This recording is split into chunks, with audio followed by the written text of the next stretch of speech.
भाजपला शिवरायांचा इतिहास माहीत नाही असं जयंत पाटलांनी म्हटलंय। शिवरायांनी सुरतेला पत्र लिहिलं होतं, तर अनेक इतिहासकारांच्या लिखाणात खंडणीचा उल्लेख केला असल्याचंही जयंत पाटलांनी म्हटलंय। भाजपचा इतिहास कच्चा, त्यांना खरा इतिहास माहिती नाही अशी टीका जयंत पाटलांनी केली आहे। तर इतिहासात खंडणी शब्दाचा अर्थ वेगळा असं देखील त्यांनी स्पष्ट केलंय। आताच्या खंडणी शब्दाचा इतिहासातल्या खंडणी शब्दाचा अर्थ वेगळा असल्याचं पाटलांनी सांगितलंय।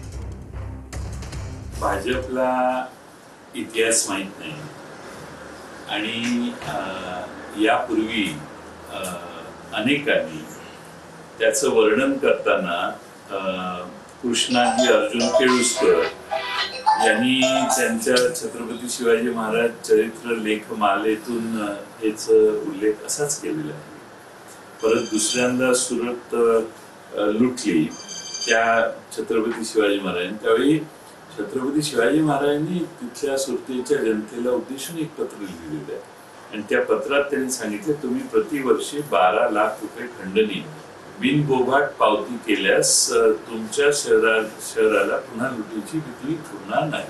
हे छत्रपती शिवाजी महाराजांनी पत्र लिहिले। हे काय सांगतात भारतीय जनता पक्षावर? खंड जो आहे तो खंड आम्ही तुमच्यावर हल्ला करणार नाही, आम्हाला एवढा खंड तुमच्या उत्पन्नातला द्या, अशी ती मागणी असायची पूर्वी। अशी पद्धत होती भारतातल्या सगळ्या ह्याच्यात। त्यामुळं खंड मागणे किंवा त्यालाच पुढे खंडणी मागणे हा त्याचा शब्दशः अर्थ आहे। त्याच्यात आता जे गुन्हेगार मागतात त्या खंडणी वेगळ्या, त्या खंडण्या वेगळ्या। इथे जाऊन माझं सामर्थ्य दाखवून समोर लढाई युद्ध करणं ही माझी क्षमता आहे आणि म्हणून आम्ही यायचं नसेल तिकडे तर आम्हाला तो खंड द्या, अशी ती व्यवस्था पूर्वी होती।